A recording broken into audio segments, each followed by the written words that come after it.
بسم اللہ الرحمن الرحیم۔ السلام علیکم دوستو، آج کی ویڈیوز میں ہم پیش کرنے جا رہے ہیں شیخ عبدالقادر جیلانی رحمۃ اللہ علیہ کا ایک حیرت انگیز واقعہ، جسے سن کر آپ حیرت میں پڑ جائیں گے۔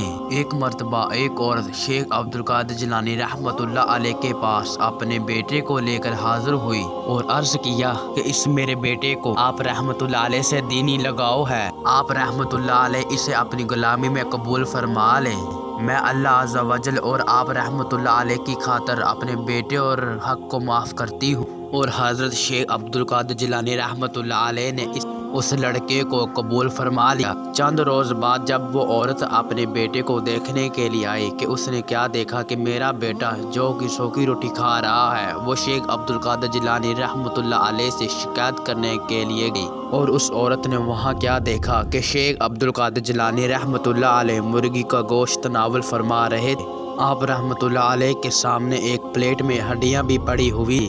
اس عورت نے آپ رحمۃ اللہ علیہ سے کہا، آپ رحمۃ اللہ علیہ تو خود مرغی کھاتے ہیں، جبکہ میرا بیٹا سخت مجاہدات میں مشہور ہے۔ تو شیخ عبدالقادر جیلانی رحمۃ اللہ علیہ نے اس عورت کی بات سننے کے بعد ہڈیوں کی جانب اشارہ کیا اور حکم دیا کہ اللہ عز و جل کے حکم سے اے مرغی زندہ ہو جا۔